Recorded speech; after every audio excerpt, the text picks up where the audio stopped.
Olá, mundo! Sejam bem-vindos ao 6º episódio aqui do podcast.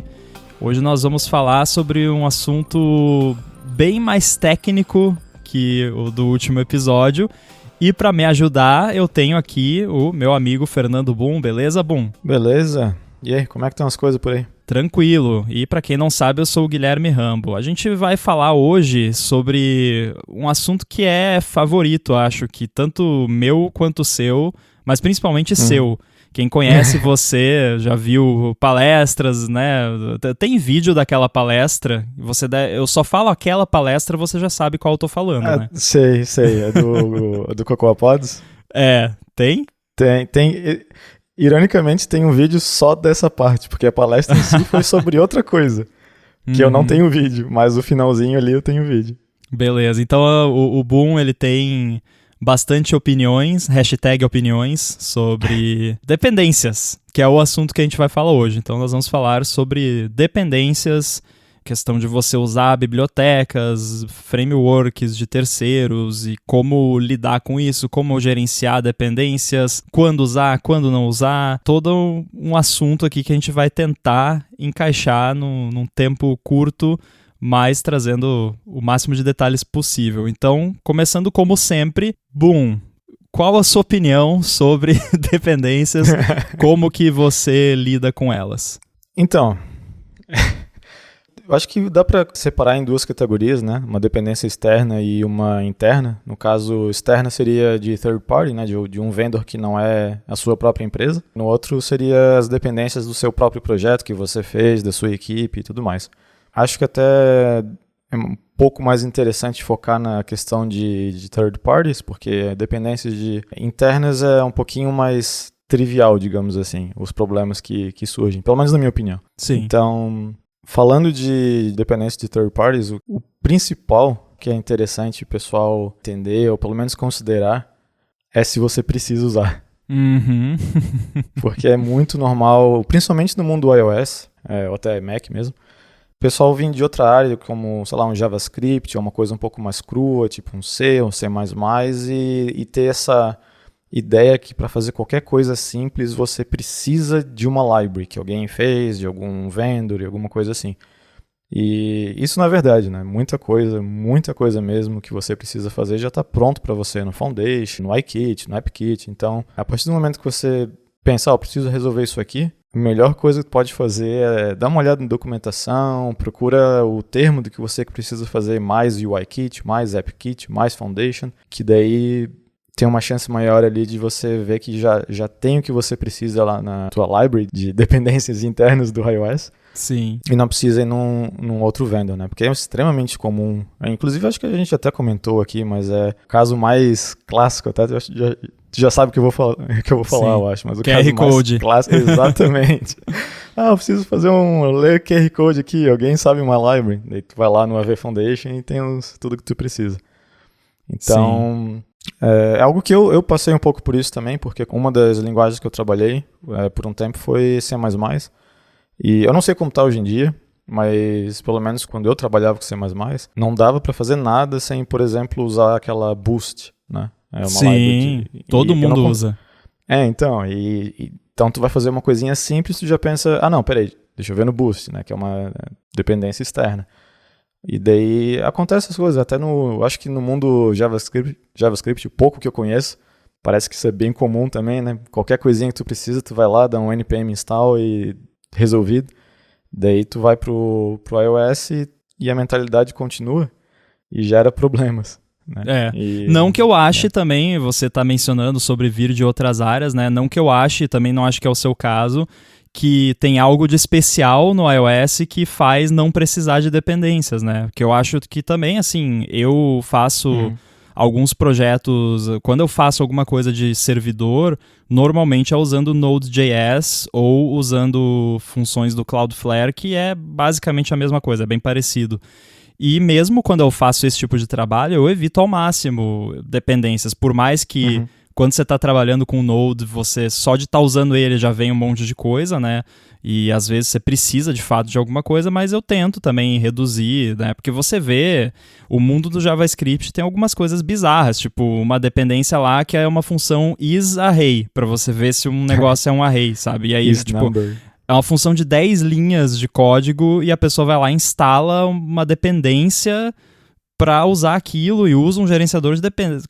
Cara, copia e cola, né? Eu acho que a forma de checar se é um array não vai mudar nos próximos 10 anos, então tem um lance assim, eu gosto de até tentar aqui deixar os nossos ouvintes menos técnicos um pouco mais por dentro, mas eu gosto de fazer uma analogia, que é sempre um perigo, porque fazer analogia de coisa virtual com coisa do mundo real geralmente dá errado, mas eu vou tentar fazer aqui uma analogia, né? Quando você vai cozinhar, por exemplo, você quer fazer, sei lá, um espaguete com molho de tomate, bem simples. Você tem opções, você pode comprar o espaguete, comprar o molho de tomate no sachêzinho lá, ou na caixinha, no vidrinho, o que quer que seja, e fazer. Ou você pode comprar o tomate, comprar a farinha, o ovo, fazer o seu espaguete e o seu molho de tomate, né? Eu prefiro a segunda opção. Quando eu cozinho, por exemplo, eu gosto de cozinhar, é o meu hobby favorito que eu tenho, é basicamente o único hobby que eu tenho. E quando eu cozinho, então, como eu gosto de cozinhar, eu gosto de fazer o máximo possível do que eu vou cozinhar. Então, claro que não é sempre, né? Eu tenho macarrão na despensa, quando eu tô a fim de comer um macarrão rapidinho, eu vou lá e pego. Agora, quando eu tô com tempo que eu quero cozinhar e tal, eu vou lá, eu faço a minha massa, faço o meu molho de tomate. E você trabalhar com dependências na programação é parecido, né? O pior é assim, às vezes você tem o tomate em casa, você tem a farinha, você tem o ovo, mas você prefere pegar o espaguete pronto e o molho pronto de sachêzinho, rápido, né? Porque dá menos trabalho. E com um agravante que na programação é como se eu precisasse fazer o espaguete e o molho só uma vez na vida, e depois eu podia continuar usando esse mesmo espaguete e esse mesmo molho pro resto da minha vida. Sim. Porque na programação, depois que você implementou uma coisa, você pode, né, pegar lá. E aí, por que é assim? Porque a gente já constrói em cima de uma dependência gigantesca que é a plataforma, né? Então, se você está fazendo um app para iOS, você já tem muitas dependências, né? Tudo bem que são dependências que você não tem escolha, porque tá lá no sistema e é o que você tem que usar para, né? E geralmente são coisas que vão ser mantidas, vão estar disponíveis lá por um tempo adequado. Se for ser removido, vai ser deprecated, vai ficar deprecated lá por 10 anos até ser removido de fato. Então, tem todo um cuidado, né, que o vendor da plataforma, no caso a Apple, faz para que seja o mais estável possível para você desenvolver. Esses dias ainda eu estava explorando uma parada de Mac, eu não lembro exatamente o que era, mas eu achei um projeto no GitHub lá de, tipo, 8 anos atrás. E era em Objective-C, se fosse em Swift, esquece, mas era em Objective-C. Eu abri aqui, mudei o deployment target, porque eu era tipo macOS 10.5 e o Xcode nem sabe mais o que é isso. Troquei o deployment target, Command R, rodou e funcionou, sabe? Com 50 mil warnings de deprecated, né? Mas rodou, funcionou. Então, né, tem esse lance e você constrói, então, em cima já de uma pilha de software ali do vendor da plataforma. Seja a Apple, seja o Android lá com o Google e outras plataformas. E as plataformas fazem as APIs da forma mais generalizada e genérica possível, porque eles não sabem o que você vai fazer com aquilo. Tipo, tem algumas que são muito específicas que, se o cara for usar essa API aqui, é para fazer isso. Aí beleza, mas tem outras, tipo o UIKit. Você pode fazer o que você quiser com o UIKit, né? A Apple não sabe o que você vai fazer. Então, as APIs elas têm que ser criadas e estruturadas de uma forma que você consegue usar elas como peças de Lego para construir, né, o seu castelinho de Lego lá, que é o seu app. Então, se você às vezes for ver como que faz alguma coisa, pode parecer, mas por que eu tenho que escrever 20 linhas de código para fazer isso aqui, isso é tão básico, tão simples. É básico, é simples pro seu caso, porque você precisa disso no seu app. Provavelmente tem mais centenas de desenvolvedores que também precisam.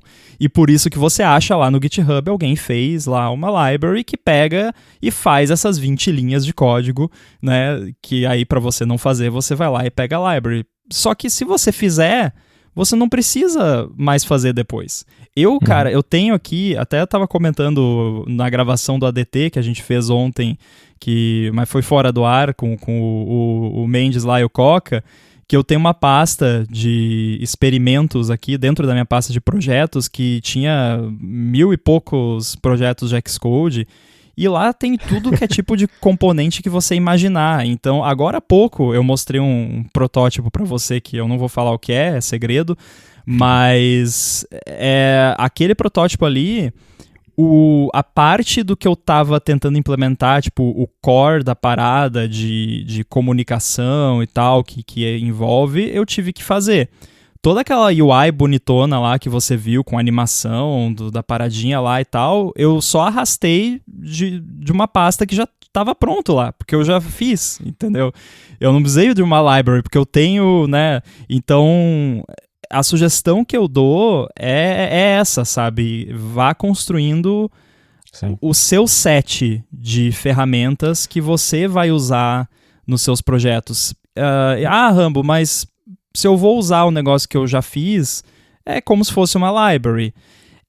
Mas não é, porque a diferença é que, primeiro, você que escreveu, então você sabe como aquilo funciona. Se der problema, você, em teoria, vai saber resolver, ou pelo menos vai ter uma noção. Segundo, que aquilo só vai fazer o que você precisa, não vai fazer nada mais. Quando alguém faz uma biblioteca, acaba caindo na mesma situação que eu falei do vendor da plataforma. O cara vai lá criar uma biblioteca de, sei lá, para fazer upload para o S3, que a própria Amazon tem, mas enfim, só um exemplo. Aí vai ter lá um monte de feature lá de enterprise e não sei das quantas que só a empresa bilionária que usa, e você no seu projetinho lá do final de semana vai pegar esse monte de código de dependência e enfiar lá no seu projeto, sendo que, sei lá, com 50 linhas de código, com async await, acho que dá até em menos, você faz uma parada lá que faz o upload e tal. E aí, por que isso? Porque a biblioteca foi desenvolvida de uma forma genérica para atender o maior número de situações possível, mas aí você traz um monte de bagagem, né? E o maior problema das dependências é que as dependências são bagagem. Sim, com certeza. E sobre o que você falou ali do controle, né? Tu faz uma library externa, mas é tua.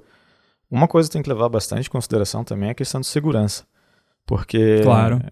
Acho que acontece o quê? Uma vez por semana que a internet cai porque alguém mudou uma library de JavaScript que todo mundo dependia. Isarray. Eu acho que até já aconteceu. Foi o isNumber também, não foi? isNumber, isso. Isivan, Isolde, alguma coisa bem tosca. Pra assim. Quem não é programador, não deve estar entendendo nada, talvez já parou de escutar, né? Mas assim, pensa que você tem lá um valor no seu programa e você quer saber se aquele valor é um número ou não, né? Alguém fez uma biblioteca, um componente que você instala para fazer isso. Esse componente é tipo 3 linhas de código, porque é bizarro, assim, é muito simples de você ver se uma parada é um número ou não. Você poderia muito bem escrever isso uma vez na vida e copiar e colar para sempre, ou pedir pro GitHub Copilot, né, o AI lá do GitHub escrever para você, que eu já fiz, inclusive. E aí uma pessoa foi lá, criou uma biblioteca para isso. E como é que funciona com esse... A gente usa gerenciadores de dependências e eles se baseiam num repositório central lá que lista, aqui tem essa dependência que chama isNumber, então se o seu projeto está querendo isNumber, vai para esse lugar aqui para baixar. E aí, normalmente, quando você baixa um projeto que usa a dependência, você roda um comando lá que vai lá e vai puxar, né, a versão compatível com o seu projeto. E aí o que a pessoa pode fazer? A pessoa pode ir lá e modificar a dependência para quebrar todos os projetos que usam a dependência. E aí, às vezes, o maior problema não é nem assim, O Rambo foi lá e instalou isNumber no servidor lá da API não sei das quantas. O maior problema não é esse, o maior problema é que o Rambo foi lá e instalou o negócio de fazer upload para o S3, para usar o mesmo exemplo. Aí o negócio do upload do S3 usa um negócio lá para construir request multipart, que é outra dependência. E o negócio de construir request multipart usa um negócio para criar buffers de bytes. E o negócio que cria buffers de bytes usa isNumber. Então você nem sabe que essa parada existe, mas seu projeto tem esse código lá dentro. E aí o cara vai lá e quebra, né, estraga lá de propósito, porque ele ficou irritado que não estavam pagando eles, eu não lembro qual foi a treta exatamente, também não veio ao caso. E aí você tem, tipo, parou a internet. Nenhuma empresa que tem coisas... Porque tem algumas bibliotecas no mundo do JavaScript que nem você falou do lance do C++, que todo projeto tem aquela parada lá dentro. Você sabendo ou não, porque pode não ter diretamente, mas tem indiretamente por causa de outras dependências. E aí o resultado é que você quebra, né? É aquela famosa, acho que deve ter um quadrinho do XKCD, né? De, tipo, aquela torre gigantesca e aí tem um pauzinho lá embaixo um pedacinho segurando. Pequeno, né? Sim. Na melhor das hipóteses... Se o cara vai tirar o repositório do ar e todo mundo vai ficar sem acesso, quebrar um monte de coisa, e no pior dos casos ele vai mudar para ter algum código malicioso ali que vai rodar em milhões de projetos diferentes. Então, a questão de dependência também tem que ser muito levada pelo lado de segurança. Eu lembro que eu li em algum lugar, não lembro onde, não sei se foi no Twitter, mas alguém falou algo que eu sempre lembro, que é que as empresas gastam milhões de dólares e milhões de horas para contratação, né? Para contratar a pessoa certa, para fazer teste com os desenvolvedores e tudo mais e pegar uma pessoa boa. Só que daí vai lá o desenvolvedor e adiciona milhões de linhas de código, uma pessoa aleatória que ninguém sabe quem é no projeto, assim, em 10 minutos. Então, um código novo que tu está botando no teu projeto tem acesso ao teu projeto, tem acesso aos teus usuários, tem acesso a tudo que tu está fazendo. Então, a parte de segurança que eu vejo geralmente sendo deixado meio de lado, assim, não, tem um monte de estrelas nesse repositório, então tá de boa. Vai lá, adiciona e depois vê que não é tão simples assim. O que muita gente não se liga é que, assim, qual é o modelo de segurança da maioria dos sistemas operacionais, mas do iOS, né, que é o que a gente se especializa, e Mac, enfim, sistemas da Apple. O modelo é baseado em processos. Então, tudo que o seu processo tem direito de fazer, qualquer código que você está carregando dentro do seu projeto tem aqueles mesmos direitos, né? Quando você ativa uma capability lá no Xcode, você está adicionando um entitlement no seu projeto. Então, você vai ter lá, sei lá, um entitlement que dá ao seu projeto acesso ao iCloud, ou vai ter lá que dá acesso a Bluetooth, ou acesso à localização do usuário, do GPS. E aí o usuário pode permitir, ou não, né? Mas digamos que o usuário permitiu. E aí você tem um SDK de uma empresa, né? Facebook, no seu app. O SDK dessa empresa que está no seu app, quando o seu app roda, o código daquele SDK vai ser carregado no seu app e o código daquele SDK vai ter acesso a tudo que o seu app tem. E, inclusive, ele pode checar isso no runtime. Tipo, é trivial você fazer código, não precisa usar API privada nem nada. Você fazer um código que no runtime vai lá e verifica. Esse app tem acesso à localização do usuário? Tem? Opa, então me dá aqui, né? E o lance é assim... mas eu tô usando o SDK do Facebook, mas eu não tô usando nenhum tracking deles, eu só tô usando a parte de login com o Facebook que o pessoal mandou fazer. Que, aliás, né, vale mencionar aqui que, na enorme maioria das vezes, não é o desenvolvedor que opta por colocar essas paradas, né? Porque eu acho que qualquer developer que já tem um pouco mais de experiência no mercado tende a não gostar de dependências, porque causam vários problemas de experiência do developer, né, que a gente até pode mencionar depois. Então, assim, coloca lá e, cara, o SDK vai ter acesso a tudo que o seu app tem. Então, se você está fazendo transação financeira no seu app com cartão de crédito e tudo mais, se o SDK quiser capturar os dados de cartão, ele captura, né? Não estou dizendo que o SDK... Eu mencionei o Facebook, né, porque é o mais alarmante, mas não estou dizendo que eles fazem isso, né? A questão é que poderiam, né? Ou alguém, sei lá, eu não sei se eles usam dependências no próprio SDK, imagino que não, ou que se usam deve ser auditado, porque eles são muito high profile para dar bobeira, né? Então, sei lá, vai que tem um isNumber, né, versão Objective-C, sei lá, que is kind of class NSNumber, né? Então imagina que tem uma parada dessa lá e aí alguém vai lá e coloca uma parada que fica verificando se tem um text field que está com foco e captura o texto e manda para um servidor em qualquer lugar, né? Impossível não é. Tanto é que a Apple até colocou, né, negócio no iOS de você conseguir ver lá quais servidores os apps estão chamando e tudo mais, que é até bom para fazer uma auditoria, né? Eu lembro quando saiu aqueles privacy labels da App Store. Assim que estava sendo lançado e tal, no app que eu trabalhava, infelizmente, eu tinha um SDK do Firebase, que é do Google, por causa do Crashlytics, né, que foi comprado pelo Firebase, e também do Facebook para fazer o login no Facebook, a coisa que eu mais odiava naquele app. Eu acho que eu consegui tirar antes de sair da empresa. Mas então, assim que quando saiu esse negócio, eu fui lá ver, estou usando o SDK do Facebook e do Google. Para eu achar quais são os privacy labels que eu tinha que botar na App Store, foi um inferno, porque eles não publicavam isso. Eu não sei como está agora, provavelmente eu acho que já deve ter alguma coisa, mas no início, nem eles queriam fazer update do app deles para não mostrar quais são os privacy labels que eles estavam usando lá. O Google acho que demorou meses para fazer um update de qualquer app deles, porque obviamente eles estavam com todos os privacy labels lá. Mas é isso, assim, tipo, um SDK que você está fazendo tá botando um filho ali no projeto, né? Porque tu vai ter que cuidar dele, vai ter que fazer manutenção em relação a ver se tem updates de segurança. Tem um monte de coisa que tá relacionado a você botar uma dependência.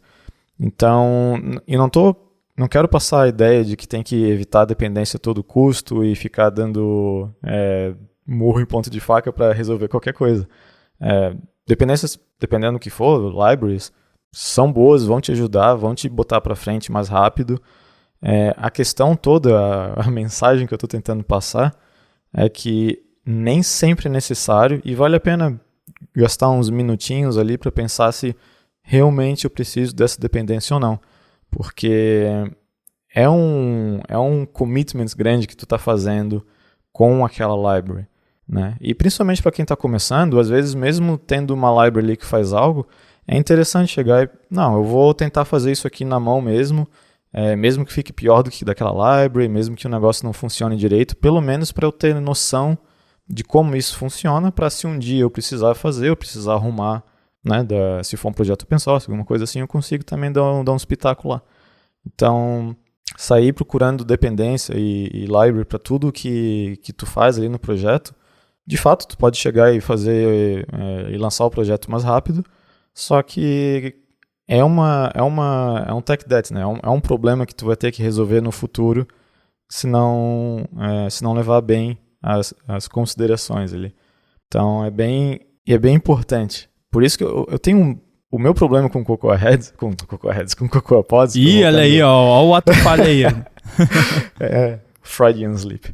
Mas o meu problema com o Cocoa Pods, que eu falei na palestra do Cocoa Heads,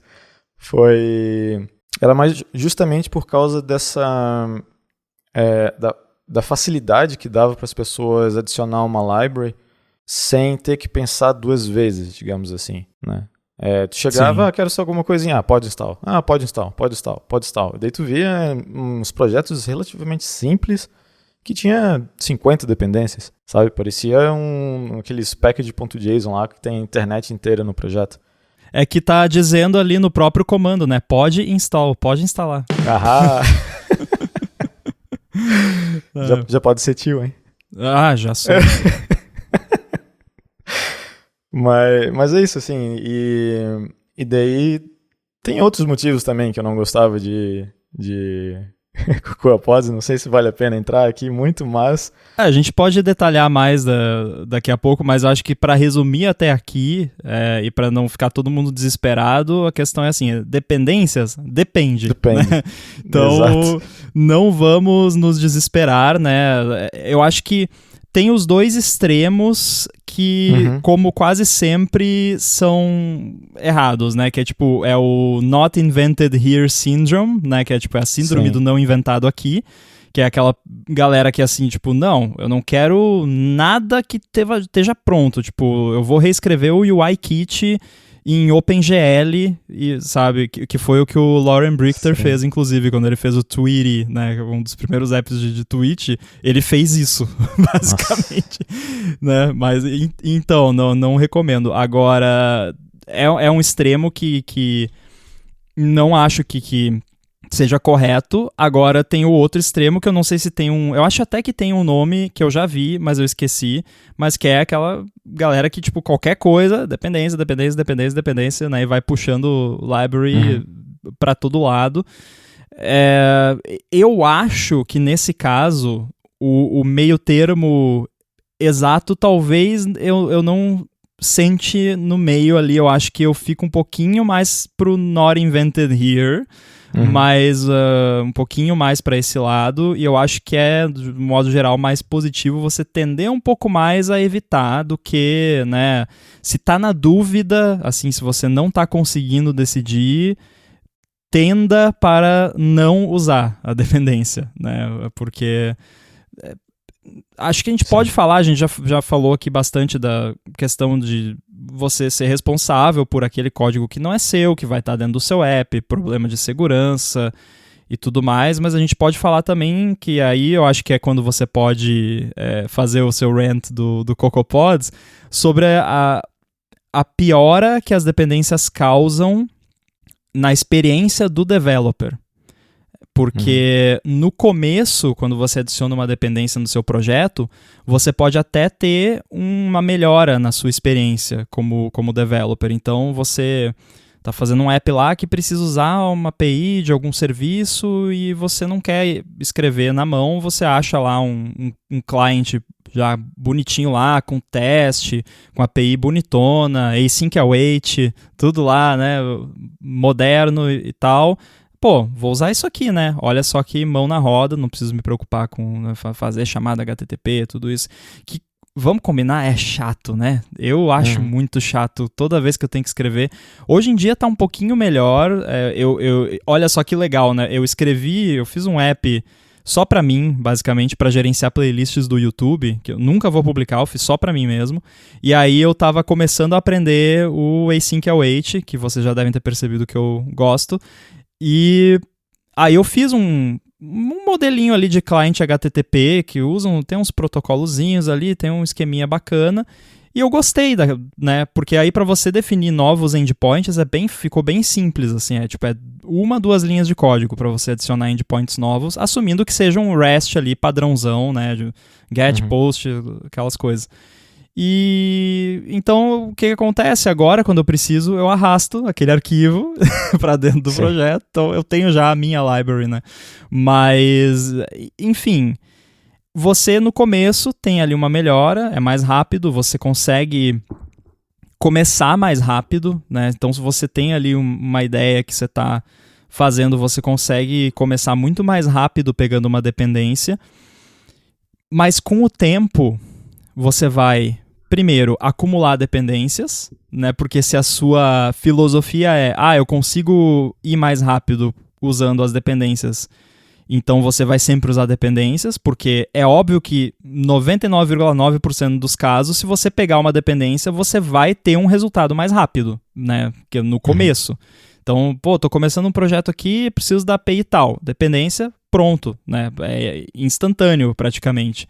E por aí vai, assumindo que a dependência funcione, né? Que é outra conversa. Agora, com o tempo, você vai acumulando, e aí você vai ter mais e mais dependências, e aí as coisas vão mudando. E aí é que tá o problema, porque aí lança async await no Swift. Aí algumas das suas dependências vão atualizar para ter, outras não vão. Aí você vai lá e escreve o seu próprio wrapperzinho ali, para que você tem meia dúzia de chamada que é com callback, e você faz um wrapper para dependência que usa async await. Beleza, aí daqui a pouco a dependência é atualizada e coloca o async await. Só que coloca o async await e a API é um pouquinho diferente do wrapper que você escreveu. Então você vai ter que tirar o seu wrapper e usar o da dependência, ou não, ou continuar usando a versão desatualizada da dependência. Que aí já não é legal também, né? Que manter as coisas desatualizadas é pedir para dar problema. Que geralmente é o que acontece. Que é geralmente o que acontece. Por quê? Porque quando você atualiza, o seu projeto não compila, ou não funciona mais. Né? Uhum. E aí você começa a acumular e você chega num ponto que se você ficar... Porque acontece muito assim, galera usa muito dependência em side project, né? Eu até... Quando é side project mesmo, aí eu uso... Né? Às vezes eu uso mais dependências do que eu usaria num projeto, entre aspas, real, para ir mais rápido, né? Porque não é uma parada que eu vou precisar colocar em produção. Sim. E tal. Aí, beleza. Aí o que acontece? É um side project, você não vai mexer com tanta frequência nele. Você abre ele daqui 2 meses, você não consegue mais compilar. E aí morreu o seu side project porque não consegue mais compilar, e aí a dependência XPTO precisa do Python 2.7.4, que não roda no Apple Silicon, e a outra precisa do Ruby, não sei das quantas, e aí essa outra aqui precisa do OpenSSL, e aí tem que baixar. Quer saber? Eu não quero mais esse side project, vai embora, vou deitar ali no canto e chorar em posição fetal. Então essa é a minha sensação com dependências, sabe? Geralmente é isso que acaba acontecendo no fim das contas. Sim, mas eu queria só deixar 2 exceções aqui para situações onde eu nunca vou tentar fazer. A primeira é qualquer coisa que leve em consideração a criptografia. Eu não vou inventar o meu sistema de criptografia, sendo que já existem milhões aí que são, né, testados e funcionam e tudo mais. Tem certas coisas que caem nessa categoria de você não faz. Tipo, e uma dessas coisas é você não faz criptografia. Você não faz. Você deixa os experts fazerem para você. Exato, porque tu vai fazer e vai fazer errado. Vai fazer errado, extremamente vai dar ruim. errado. E o outro é qualquer coisa relacionada com calendário. Nunca tenta fazer nada relacionado com calendário na mão.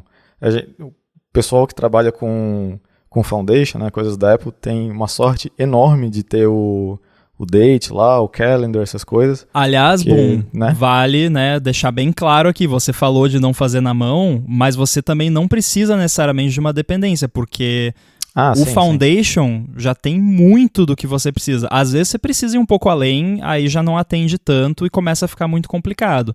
Mas eu diria que para a maioria das coisas, o Foundation atende. Claro. Eu tô até dizendo, até a questão de criptografia, o Foundation teve umas coisas interessantes ali. Sim. A questão é que o que eu tô dizendo num contexto amplo, também fora do mundo Apple ali, né? Tu vai fazer alguma coisa em JavaScript, sim, não tenta criar um sistema de calendário na mão, não tenta criar um sistema de criptografia na mão, porque vai dar extremamente errado. Para dar um exemplo prático, a Gigahertz tem um microserviço lá que é um bot de Twitter que a gente usa para tweetar automaticamente os episódios. Ou seja, e aí tem um lance lá que ele faz o tweet da conta do podcast, tipo Olá Mundo GHZ, inclusive segue lá, @OláMundoGHZ, e aí dá para configurar para X horas, minutos, whatever depois, a conta principal da Gigahertz, sigam lá, @Gigahertz, retweetar o tweet que saiu antes. E aí, ou seja, precisa fazer coisa com data e hora. O que eu fiz? Peguei uma dependência. Porque não ia, mas de jeito nenhum que eu ia tentar fazer isso na mão em JavaScript que eu não domino. Se tivesse feito na mão, ia estar tweetando episódio que não existe, assim. Então... Ia fazer o retweet antes de fazer o tweet. Isso. Pois é, então... Essas coisas são complicadas. E outra que eu também queria mencionar é um exemplo que aconteceu comigo de como é fácil, né, essa questão de tem repositório tal, não, mas tem aqueles desenvolvedores estão cuidando, tá tranquilo, eles são confiáveis e tal. Mas como é fácil isso mudar. Tem um appzinho bem simples, acho que ele ainda funciona até no M1, chamado OpenSim, que era uma alternativa open source daquele Sim Folders, né? Um aplicativozinho para tu mexer no simulador do iOS e tal. Que tem uns 500 a propósito, né? Tem. Então, tinha esse open source que eu usava, de vez em quando aparecia um bugzinho, ia lá, arrumava, daí o mantenedor do repositório chegou para mim e, tu quer pegar para você, porque eu não tenho mais tempo para isso? Daí eu falei, tá, pronto, eu tenho permissão de escrita, posso fazer o que eu quiser naquele repositório, que tem uma quantidade razoável de pessoas que pelo menos na época usavam.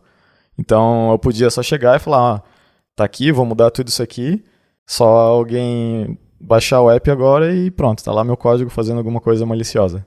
Que inclusive já aconteceu, não faz muito tempo. Já. Enfim, isso acontece o tempo todo. Tanto esse lance de trocar de mantenedor e alguém ir lá e colocar algum código suspeito, né, no repositório, quanto trocar de mantenedor e o novo mantenedor simplesmente fechar a parada, tipo, jogar fora, né? Que no caso do GitHub e tal, qualquer projeto open source não é o fim do mundo, porque o código tá por aí, né? Se alguém se importa, realmente vai lá, publica de novo. A licença open source normalmente permite isso numa boa, né? Então não é o fim do mundo, mas para quem tá com aquilo configurado lá no projeto, aí você abre o seu projeto lá no Xcode, né? Couldn't resolve dependencies, né? Couldn't resolve packages. Se bem que eu abro e ele dá esse erro mesmo, tá estando tudo lá, né? Mas aí é outra história. Isso que, já aliás, é comigo. Mais uma questão de dependências, né? Que é tipo, toda vez que eu abro algum projeto que tem Swift Package no Xcode, eu preciso mandar ele resolver as dependências de novo, porque a resolução automática lá que ele tenta fazer quando abre nunca funciona. Inclusive quando é um pacote local. Isso já aconteceu comigo várias vezes. Olha só, não tô achando o pacote, mas meu filho, tá do teu lado, só olha. Ele, não tô achando. Então tem que tomar cuidado com isso e é importante não tentar fazer certas coisas, como você disse. E eu diria que provavelmente as minhas sugestões seriam as mesmas. Coisa envolvendo criptografia e coisa envolvendo calendário, datas, horas e etc. Que até a gente pode deixar um link daquele site Your Calendrical Fallacies, do Dave DeLong, que é uma lista sobre várias coisas que a gente acha que são verdade, né, sobre datas e horas. Por exemplo, são várias afirmações, né? Dias têm 24 horas. Falso, né? E aí ele explica por quê. A mesma hora nunca vai acontecer 2 vezes no mesmo dia. Falso. Todo dia tem uma meia-noite. Falso. Eu nunca me esqueço de um bug que a gente teve na época do peixe lá, por causa da forma como a gente validava a data de cartão de crédito. Deu um bug lá que se a pessoa tinha o cartão vencendo no mês de outubro, eu acho que é o mês que tem a virada do horário de verão, não estava validando porque tentava construir um date com, tipo, a meia-noite do dia 1º de outubro, sei lá, e dava nil porque a meia-noite do dia 1º de outubro não existia porque era o dia que virava pro horário de verão. Então a meia-noite daquele dia não existe, né? Então era uma forma meio porca de validar, né? Que provavelmente fui eu que escrevi, inclusive. E aí rolou isso. Então é o tipo de coisa que você tem que tomar cuidado e, né, não usar ali o seu julgamento nesses casos, né? Usa ali algum especialista que escreveu uma biblioteca ou as coisas do próprio sistema, mas aí usa direito, né? Não que nem eu fiz. Isso. Usar direito é importante. Este episódio do Olá Mundo é patrocinado pela ExpressVPN. A ExpressVPN oferece 2 grandes vantagens que são uma conexão segura para você navegar e a possibilidade de você usar a internet como se você estivesse em qualquer país do mundo. A questão da privacidade todo mundo já sabe. Quando você se conecta especialmente a um Wi-Fi público, não é nada impossível alguém se enfiar ali no meio da sua conexão e colocar os seus dados em risco. Com a ExpressVPN, você protege a sua conexão e você passa a usar o seu dispositivo, seja computador, celular, tablet ou até mesmo uma TV, com absolutamente tudo criptografado e como se você estivesse numa espécie de modo anônimo permanente. Isso quer dizer que ninguém consegue rastrear a sua atividade nem olhar para os dados trafegados. Já a parte de você poder se conectar como se você estivesse em qualquer lugar do mundo é ótima porque você pode acessar o catálogo da Netflix, por exemplo, como se você estivesse nos Estados Unidos, que é diferente do catálogo que ela disponibiliza aqui no Brasil, e a mesma coisa vale para outros serviços de streaming, não só de vídeo, como de música também, e o contrário também funciona. Então, se você estiver fora do Brasil e quiser acessar algum conteúdo do YouTube, por exemplo, que só está liberado para o Brasil, com o ExpressVPN você vai lá na lista de uns 100 países que ela oferece, seleciona Brasil, ativa e pronto, dá para ver o vídeo. Uma preocupação que muita gente tem com VPN é como isso afeta a velocidade da conexão, e isso é uma coisa com a qual a ExpressVPN também se preocupa. Por isso, ela oferece uma conexão rápida, sem atraso, conexão estável, confiável e, é claro, segura. Então, para você conhecer mais sobre a ExpressVPN, faz o seguinte, acessa expressvpn.com/olamundo e com esse link você vai ganhar 3 meses grátis na assinatura do plano anual. Você tem 30 dias para testar também e ainda por cima, assinando por meio desse link, você ajuda aqui o podcast. Então acessa lá expressvpn.com/olamundo, garante os seus 3 meses de graça na assinatura do plano anual e começa a navegar pela internet de forma segura, sem ninguém bisbilhotando o que você faz. O link também vai estar aí nas notas do episódio. Muito obrigado ao ExpressVPN pelo patrocínio desse episódio do Olá Mundo e pelo apoio a toda a Gigahertz. Agora, sobre gerenciadores de dependências, especificamente, a gente já falou sobre usar as dependências ou não, e a resposta, como sempre, depende, né? Vai muito aí do caso a caso. Agora, se você vai usar, que eu acho que todo mundo vai usar, né? Acho que qualquer projeto com certo tamanho vai ter 1, 2 dependências no mínimo, né? Por exemplo, sei lá, AirBuddy, que é o meu app para Mac, que eu tento ao máximo deixar sem, tem ali algumas. Tem, por exemplo, a dependência do Paddle, que é o de validação de licença e tudo mais, que não tem como escapar, né? Porque eu vendo ele fora da App Store, então tem que ter. Tem a biblioteca do Setup, na versão que vai para o Setup e outras coisinhas lá. Tu chega a usar o Sparkle para instalação? Sim, bem lembrado, tem o Sparkle também, que aliás é outra coisa, né? Mas aí eu acho que ninguém que está nos ouvindo cai nessa categoria. Mas se por acaso você for fazer um app para Mac que você vai distribuir fora da App Store e você quer ter update automático, que quase todo mundo vai querer ter, usa o Sparkle. Não tenta fazer na mão também, porque, cara, tem muito detalhezinho e muita coisa de segurança. Então, mais um exemplo, mas esse é bem de nicho. Sim. Mas então, todo mundo vai, em algum momento, acabar usando. E aí nós temos a figura do gerenciador de dependências, que é um software que você vai declarar lá, eu vou usar o Sparkle, o Paddle e não sei mais o que. Ou alguma outra coisa que termine com "ul", né? E você me resolve isso aqui, eu quero o Sparkle essa versão, Paddle essa versão, se vira. E aí quando você abre lá o projeto, ele vai fazer o negócio dele, ou você vai rodar algum comando. E aí no mundo Apple, iOS, etc., nós temos 3 que são... Falando assim de gerenciadores, nós temos 3, mas vai ter um quarto que você vai mencionar que não é gerenciador propriamente, mas já vamos chegar nele. Nós temos 3 que são o CocoaPods, o Carthage e o Swift Package Manager, que a gente pode encurtar para SPM, né, para ficar mais fácil. E o quarto? O quarto, mas aí o quarto não é um gerenciador exatamente, não é. Então eu vou deixar você explicar, mas primeiro... essa lista que eu dei, quais são as suas opiniões sobre eles? Então... eu não gosto do CocoaPods por diversos motivos, porém é difícil negar que é o que, pelo menos antes do SPM, é o que tinha maior compatibilidade com o mundo, né? Porque era meio que a opção escolhida pela comunidade. Então tem essa vantagem, né? Tem um ponto grande a favor. Mas o Carthage eu nunca usei de verdade. Eu só usei para ver como ele funciona.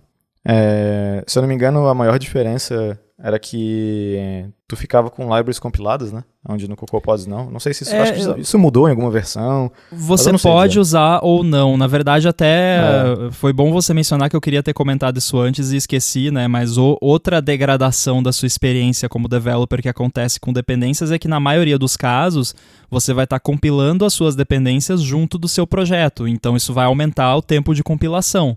E algumas dependências são... o app da WWDC para Mac lá usa o Realm, né, o banco de dados. E, cara, aquele negócio demora para compilar, é horrível. Então, eu usava no app da WWDC para Mac o Carthage, porque ele tem bastantes dependências, e aí você rodava o comando do Carthage, ia tomar café, tomar banho, passear, viajar para a Coreia do Sul, voltava e aí tinha terminado de instalar, porque aí ele fazia um cache e ficava tudo já pré-compilado. Então, quando você estava compilando dentro do Xcode, era uma maravilha, você compilava só o seu app de fato. Então eu gostava disso dele, porém ele tinha esse downside que quando você fazia um checkout limpo do projeto, para fazer esse bootstrap, cara, demorava.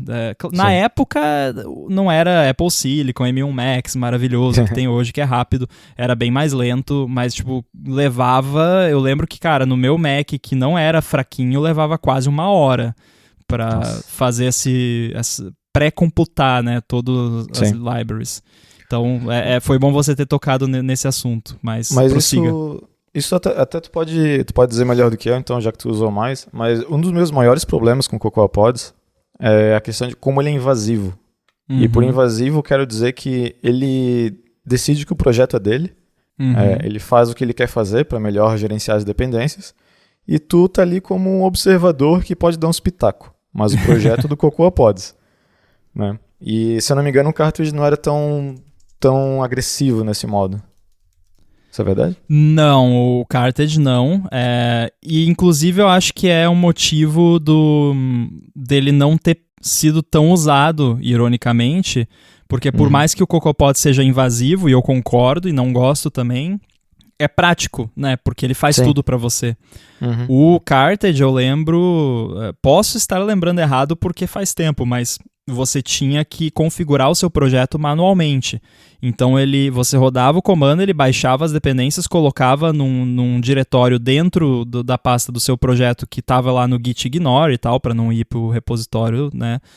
E aí você tinha que ir lá no seu projeto e colocar lá, daí tinha até uma variável que acho que era carthage, build, dir, alguma coisa assim, e aí você colocava, né, bota esse framework que tá, carthage, / sparkle.framework, aí você que tinha que ir lá e declarar as dependências, mas era tipo, coisa de 5 minutos você fazia isso e de boa, né, primeira vez que você vai fazer é um pouco estranho, mas depois é tranquilo.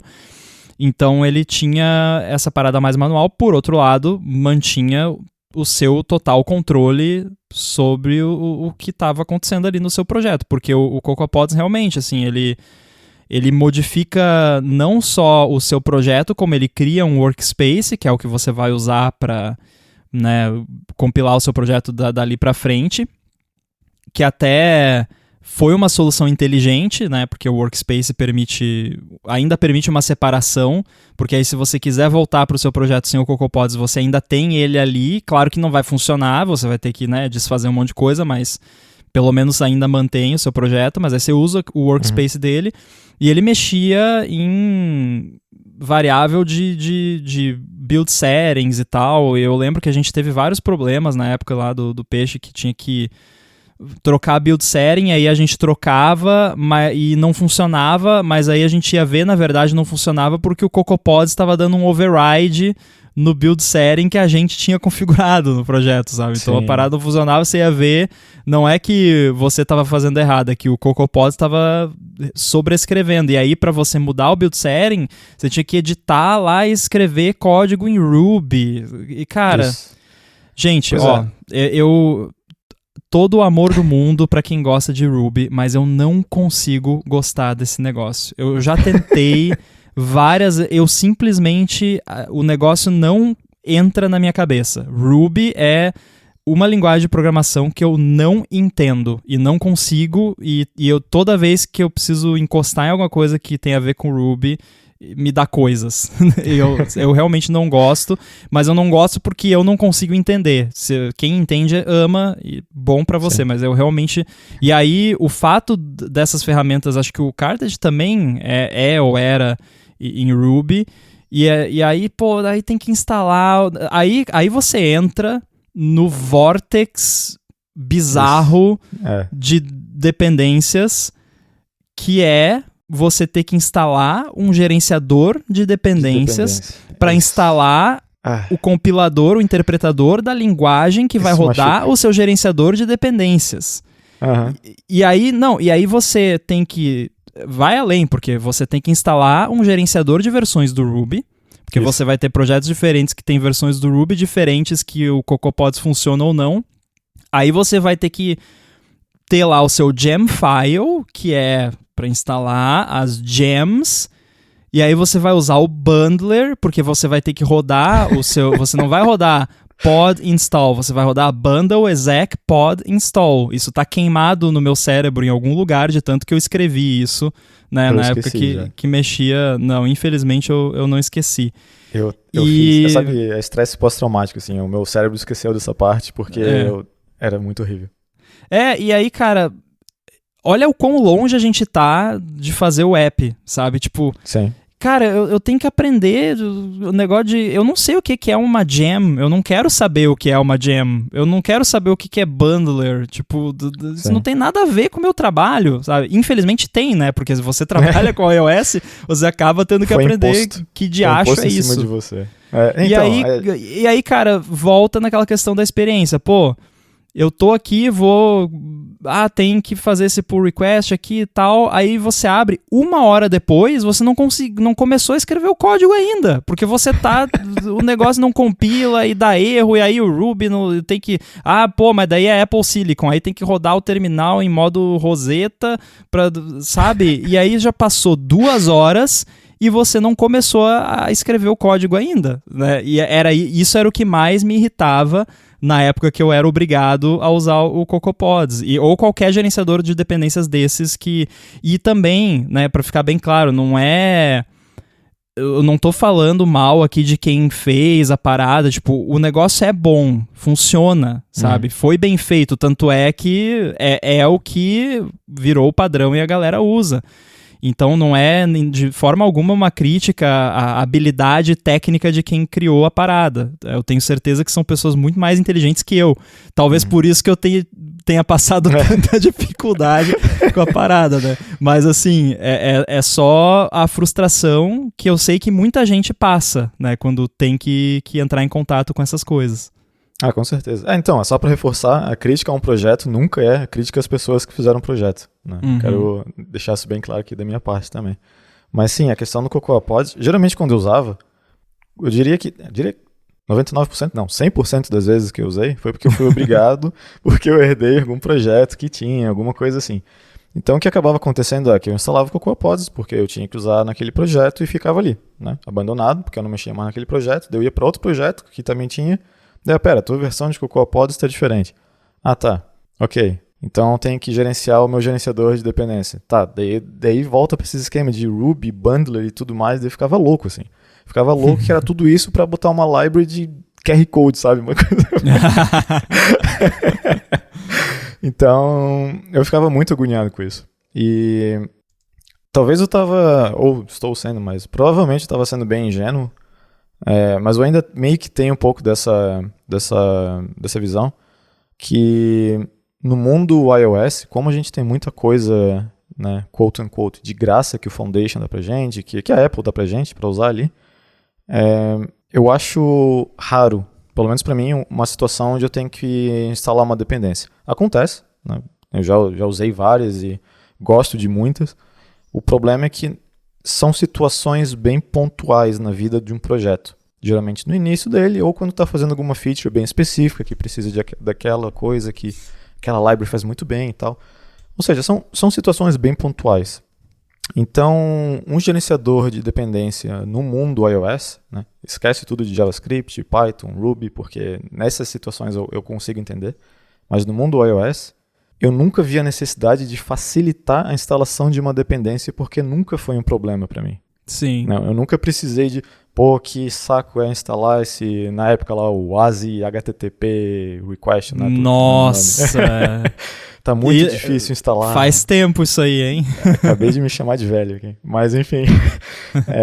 Eu nunca vi isso como sendo um ponto do projeto que eu tinha que otimizar. Né? Sim. Então, quando surgiu essas coisas de Cocoa Pods e tal, eu pensei, tá, bacana, bonito, mas não é pra mim. E daí todo mundo foi usando, e chegou em pontos que certas libraries só tinha available em Cocoa Pods, tipo o Firebase, como eu mencionei aqui. O método de instalação dele era só assim, eu fui no pod file dele, eu vi de onde ele estava baixando a library, eu baixei na mão e botei no projeto. Porque eu não vou botar Cocoa Pods no projeto inteiro só por causa do Firebase. Sabe? Foi de birra mesmo. Então tem isso assim, sabe? Eu nunca vi a instalação de uma dependência como um problema a ser resolvido. E raramente, como eu já instalava poucas dependências, e esse é bem raro o caso de ter uma dependência que precisava de outra dependência e outra dependência. Enfim, daí é que entra no quarto não gerenciador de dependência, que eu ia falar, que é o Git Submódulos, que eu sei que o pessoal que é da área deve estar, sei lá, de cabelo em pé, quem é que tem cabelo, porque eu não tenho mais. Porque, querendo ou não, o Git Submódulo também é um motivo de muita gente ter dor de cabeça. Porém, nas minhas necessidades sempre supriu basicamente tudo. Eu nunca vi necessidade de sair dele. Porque um dos maiores motivos que as pessoas falavam, mas não tem versionamento semântico, o que não é verdade, né? Tu pode só usar o git tag lá e pegar a versão que tu quer e tá tudo certo, corre para o abraço. Então, por isso que eu sempre usei o Git Submódulo na minha vida de desenvolvedor iOS. Daí surgiu o SPM. Eu pensei, um negócio que é mais first party ali, né? Tipo, interessante. Vou dar uma olhada. E se tu for ver, no final das contas, é um jeito bonito de usar o submódulo ali, né? Não é... Ele vai usar o git tag, não é necessariamente um submódulo, mas a ideia por trás é muito parecida, né? Sim. Tu pode fazer match com o hash do Git, tu pode fazer match com uma versão e por aí vai. Então, daí eu mudei pro SPM, que de fato eu acho bem mais simples de usar do que um submódulo, só que daí tem essas tretas do Xcode que eu não tinha antes, né? Cadê o projeto? A integração com o Xcode, ela ainda deixa a desejar em vários aspectos, mas também, cara, eu tenho usado e diria que, colocando na balança assim, tem sido mais benéfico do que maléfico. Sim. O lance do submódulo, eu nunca usei muito, assim, porque por usar pouca dependência e por usar a dependência geralmente de uma forma que eu não preciso necessariamente atualizar aquela dependência o tempo todo, porque muitas vezes aliás, eu diria que na maioria das vezes, quando eu uso dependência, é alguma coisa nice to have, assim, sabe? Não é, tipo, uma parada core ali que pode ter alguma falha gravíssima de segurança que tem que atualizar para ontem, né? Que nem aquela biblioteca de log que deu treta lá do Java, que você mandava um... Log4j, não é? Você colocava uma parada lá dentro e a biblioteca fazia uma chamada HTTP, sabe? Era bizarro, mas enfim. Eu não tenho nada assim que eu uso que chega a esse ponto. E então tem muita coisa, assim, eu até abri aqui, tô com o projeto do AirBuddy aberto no Xcode para que eu fui ver, assim, eu não lembrava mais de cabeça quais são as dependências que eu tenho. Então eu tenho aqui de Swift Package Manager, eu tenho 2, 4, 6 dependências no total de Swift Package Manager. 2 delas são bibliotecas minhas. Então nem conta, né? Tipo, é só por conveniência mesmo. Uma é uma biblioteca interna e outra é o Multi-Peer Kit que tá público lá no meu GitHub. Aí eu tenho o Motion, que é do Adam Bell, que é de animação. E essa veio muito a calhar porque a animação no AppKit não é tão fácil quanto é no UIKit. Então nesse caso se justifica, né? E a animação interruptible, tem várias tretas. Então até já contribuí, inclusive. Então, assim, é uma dependência externa, porém, eu conheço o Adam Bell pessoalmente, então eu confio nele, e segundo, eu eu já contribuí na biblioteca e tal, então eu sei como ela funciona, bonitinho, já deu alguns problemas que eu tive que resolver, eu consegui, então eu me sinto já com certo ownership, não que eu sou dono, mas de tipo, eu consigo, o que precisar resolver, eu consigo resolver. Aí o Sparkle, né, não tem como evitar. Eu tenho uma aqui que tá aqui, mas provavelmente eu vou tirar, que é uma que são wrappers async await do CloudKit, da Apple. Que o framework em si ainda não tá adaptado 100% pro async await, e você fazer essa adaptação pro CloudKit é um pouco mais complicado, não é tão simples quanto só fazer um wrapper. Então eu peguei lá uma biblioteca que eu vi que tinha tudo testadinho, bonitinho, que estava sendo mantida, mas eu não tenho certeza. Eu acho que talvez eu vou, porque se é por uma parada nova que eu tô fazendo, eu acho que talvez daqui a um tempo eu vou ver o que de fato dessa biblioteca eu estou usando e fazer eu mesmo, né, uma versão, ou só copiar de dentro da biblioteca o que eu estou usando, que é algo que eu já fiz para várias coisas aqui. E aí as outras bibliotecas são o Sparkle e a Swift Numerics, que se eu não me engano é uma dependência do Motion, que ele usa o Swift Numerics. Então são essas, basicamente. E esse lance que eu falei de pegar só o que está usando, eu não tenho só essas dependências no AirBuddy. Essas são as dependências que eu tenho integradas como dependências de fato, né? Que vai atualizar, que vai puxar lá do Package Manager e tal. Eu tenho outras dependências, se você for olhar lá no About, tem lá um link que abre, né? Que é obrigatório, né? Você colocar lá as licenças e tal. Você vai ver que tem várias. Tem algumas coisinhas do John Sandel que ele fez, que aliás eu adoro as bibliotecas dele, e ele inclusive me abençoou, que ele falou que o uso que eu faço é basicamente o uso que ele faz, que assim, eu tenho 2 exemplos aqui. Ele tem uma que é Code Extended, que são umas extensions helpful lá para Codable, e uma chama Files, que é para lidar com o sistema de arquivos de um jeito mais bonitinho. E as 2 bibliotecas, ambas são um arquivo cada uma. Então ela só tem um arquivo Swift. Então eu vou colocar como dependência? Não, vou ali, baixo o arquivo ou copio o conteúdo, coloco dentro do meu projeto. Não precisa integrar como dependência. Mas daí vai atualizar. Cara, a Code Extended foi atualizada a última vez em 2019. Por quê? Porque não, é isso, sabe? Não tem mais o que fazer. É uma biblioteca simples que se propõe a resolver um set de problemas específico, e esses problemas foram resolvidos e nada mudou a ponto de ter que mudar alguma coisa nela. Então ela não é atualizada há 3 anos, não porque ela está abandonada. É porque não precisa, porque tá pronta, né? Então, se você quiser, ela tem lá o package de .swift e tal, você pode, mas, cara, arrasta o arquivo lá. E assim eu tenho outras. Eu tenho uma que eu peguei que é para usar Core Audio com Swift de um jeito mais fácil.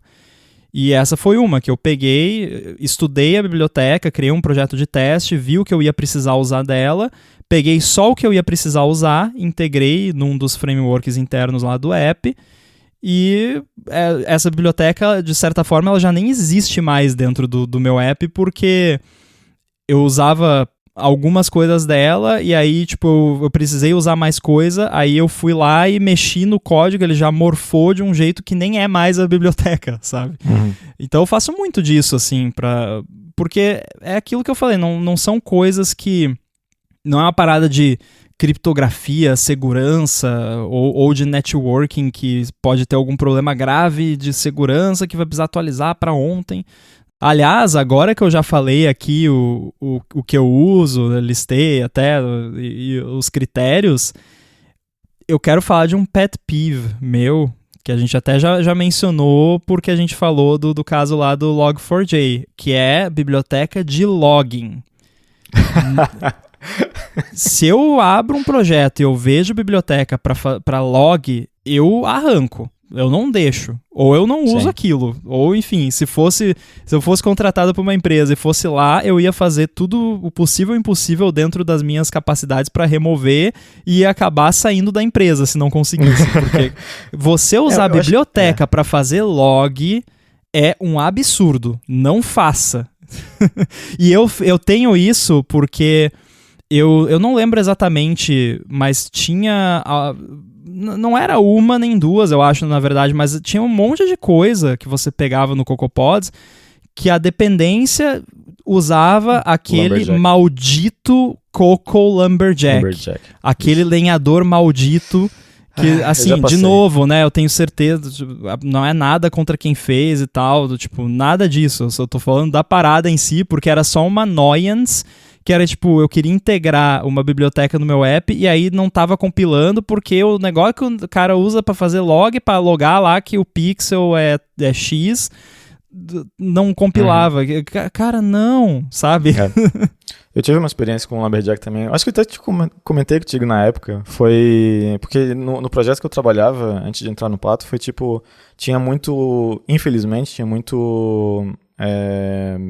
dependência binária que a gente é obrigado a usar, porque fazia comunicação com máquina de cartão de crédito para fazer pagamentos, enfim. Acabou de acontecer e tal, que uma tinha uma dependência do Lumberjack versão X, a outra tinha uma dependência do Lumberjack versão Y, e começou todo mundo precisar de Lumberjack, e eu pensei, tá, que diabos agora? Foi um inferno aquilo. Foi um porque inferno. O que acontece? Você vai ter uma colisão no runtime, porque Objective-C, quando você tem dependências dinâmicas que são carregadas em runtime, tipo frameworks, que a maioria das coisas que você instala com CocoaPods é dessa forma, sim, ele deixa você fazer isso. Tipo, você pode ter 2 frameworks carregados no runtime que tem a mesma classe, com os mesmos métodos. E aí você até vai ver um warning lá no console do Xcode, que aliás, quando até eu saí da empresa, o app da empresa que usava CocoaPods, toda vez que você rodava, aparecia uma tripa gigante de alertas de tipo, classe tal está implementada. Né? Exatamente. E aí o que acontece? Quando isso acontece, você tem lá o framework A e o framework B, que dentro deles, estaticamente linkado, tá o Coco Lumberjack, por exemplo. Qual versão, né? Tem a classe lá, whatever logger. Qual dessas vai ser usada é indefinido. Não dá pra saber. Então a que o DILD lá viu primeiro. Então pode ser que numa sessão de uso do app ele vai estar usando uma e na outra vai estar usando outra e vai saber o que pode acontecer, né? E pode ser que as duas bibliotecas estivessem usando a mesma versão e aí até provavelmente não daria nenhum problema, mas se uma tá usando lá o Coco Lumberjack 1.3, a outra é 1.4 e aí 1.4 corrigiu um crash que acontecia, às vezes, aí você vai ver que, tipo, 50% das vezes dá o crash e 50% das vezes não. Por quê? Porque o crash é no Coco Lumberjack e aí o crash depende se o DILD viu primeiro a versão do Coco Lumberjack, sabe? E se é estaticamente linkado, o compilador, né, o linker não deixa, né? Se você for compilar estaticamente as bibliotecas, ele vai falar, não pode porque... você tem aqui dentro do seu negócio 2 símbolos duplicados, um símbolo duplicado que tem 2 vezes, então não pode. Mas rola essa bizarrice e aí você, de novo, você senta e chora, né? Sim. O negócio do log, eu consigo entender em situação de back-end. Porque imagina você tá com um cluster lá, 500 servidores diferentes, tu quer fazer um log, tem que ter um certo trabalho ali pra... Tipo, tô pegando um método que vem de um servidor X, daí o outro método retorna em servidor Y, cheio de microservice. É interessante ter um sistema de log ali para te ajudar a juntar tudo numa coisa só para tu ler de forma humana. Até eu consigo entender, mas no mundo do client-side, né, de um aplicativo iOS, um aplicativo desktop de Mac, Windows, seja lá o que for, tu não tem esse problema. Né? Tu não vai ter um cluster de apps que tu precisa ver o log no Xcode e tal. Então, eu de fato acho muito estranho. De repente, eu sempre caio nessa situação de quando eu vejo pessoas usando e eu não consigo entender o motivo, eu sempre caio nessa de se pá, eu sou meio burro, não consigo entender o motivo da galera usar isso aí porque eu não vejo vantagem nenhuma. Porque eu tenho a mesma relação com código com dependência de logs, assim, no mundo aí de iOS. São umas vantagens tão pequenas que tu ganha ali, tu consegue só fazer um wrapperzinho em cima de OSLog agora, que é bem bacana, ou mesmo que fosse um print na época, quando não tinha um OSLog. não tinha o OS Log, né, que usava o NS Log. Era tão simplesinho fazer uma coisa assim, e um dos maiores problemas do log, na minha opinião, ali é o próprio Xcode, né, que tu não consegue fazer um filtro por debug, warning e tal, tu tem que usar o console, que fica melhor. Mas não é a library que vai resolver isso para você. Ela consegue, obviamente, deixar um pouco mais simples, mas não... É tanta classe. Se tu pegar o código do Cocor Lumberjack lá, é tanto código, aquilo tudo para melhorar um pouquinho teus logs, sabe? Provavelmente tem alguém aí, talvez, escutando, que usa, sabe as vantagens e tá tipo, o cara não sabe o que tá falando. Provável, mas eu nunca vi vantagem de usar aquilo. O problema é assim, falando especificamente da questão de log, hoje em dia não faz sentido. Eu uso o OS Log também, como você disse, e aí, mas eu preciso de um log lá, eu preciso que fique um arquivinho que eu possa pegar depois, né, que eu tava falando para você que eu tô fazendo uns experimentos com execução em background no iOS. Que eu preciso ver quando rodou e tal, e o que o código estava fazendo. Aí, né, não adianta, o OS Log, eu até conseguiria baixar um archive dos logs do device, mas aí ele tem uma duração limitada e tal. Então, no fim das contas, eu tenho até dentro do... Aí, mais uma daquelas que eu copio e colo para tudo que é lado. Então, eu tenho dentro do AirBuddy uma classezinha que eu fiz que inclusive numa versão mais recente aí, a implementação dela por baixo dos panos virou um Actor, porque agora eu uso Actors também. E o que eu chamo ela de Disk Log, que é tipo log em disco. Aí você inicializa com o nome de arquivo e tem uma chamada que é tipo log. Escreve isso no arquivo. E aí tem algumas opçõezinhas, tipo limite máximo de tamanho do arquivo. Aí quando chega naquele tamanho, ele vai limpando os logs antigos, uns detalhezinhos assim. Essa classe, eu tô com o arquivo aberto na minha frente aqui porque o projeto estava aberto. Tem 155 linhas de código, esse arquivo. Sendo que tem bastante documentação até. Então, de código, de fato, deve ter 100 linhas por aí. E fiz de um jeito relativamente que não afeta muito no runtime do app, porque ela cria uma queue própria, serial, com QoS bem baixo, para tipo, não afetar em nada o runtime do app. Usa um file handle, né, para não ficar tipo abrindo e fechando o arquivo o tempo todo. Então ele meio que cria um stream para dentro do arquivo. Então eu fiz de um jeito bonitinho, né? Não é nada assim, mas se você for usar uma biblioteca, vai ser muito mais avançado. Eu acho que tipo, eu fiz de um jeitinho avançado-ish, né? Que funciona e que não causa problemas no runtime, que resolve o problema que eu precisava resolver, e eu fiz uma vez. Tá até aqui a data em cima aqui, foi 25 de janeiro desse ano que eu escrevi essa classe. E tá ali, cara. Eu já rodei isso em tantos projetos e resolve o problema. E aí, inclusive, dentro dela, ela faz também o OS Log das mesmas coisas para você ter também como filtrar. Então, é um exemplo, assim, de uma parada boba que você resolve. Você não precisa de uma dependência.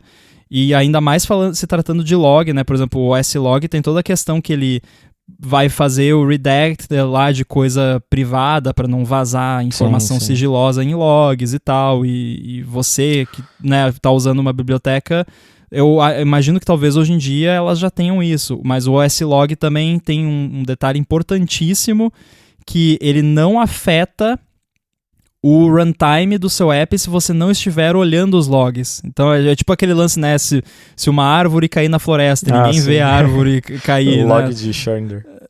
O log de Schrödinger, exatamente. Então ele tem esse lance, né? Porque é integrado com o sistema e tal. Então se você não tá com o console aberto vendo os logs, aquela chamada de OS Log que você fez lá no seu código, ela não vai ter efeito... Assim, vai ter uma instrução ali, mas o efeito prático irrisório, é nulo, é irrisório, né? Isso você pode confirmar, porque eu não sei se na versão mais recente do macOS ainda tá assim, mas se você abrir o console do Mac e der o play para ele começar a fazer o stream dos logs e tentar abrir o app Shortcuts, né? O Shortcuts no Mac, o Shortcuts fica inutilizável. Olha só. Porque ele faz tanto log que, tipo, o app não funciona se o console estiver fazendo stream dos logs. E você mencionou o lance de filtro. Eu preciso terminar, porque eu tenho um projetinho aqui que é justamente isso. É uma janelinha que abre quando você está debugando no Xcode, massa. que você consegue filtrar lá os logs bonitinho. Eu preciso fazer isso. Já que você está fazendo isso, dá uma olhada. Não sei se você já olhou, mas uma coisa que eu tenho que dar o braço a torcer pro Android Studio é o sistema de log deles. É muito bom. Tu consegue... Nos teus logs tu fala ali debug, warning, qual level de log tu quer, daí no próprio Android Studio tu consegue filtrar. Não, só quero ver warning, só quero ver debug, só quero ver erro. Isso eu sinto muita falta no Xcode.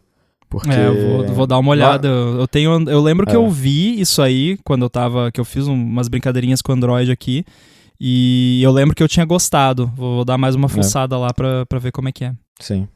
No console, se não me engano, dá pra fazer algo assim também, mas eu gostaria muito que fosse integrado ali no Xcode, mas enfim, agora que tu falou desse teu projeto aí, vou botar pilha pra tu terminar isso aí, porque eu quero usar.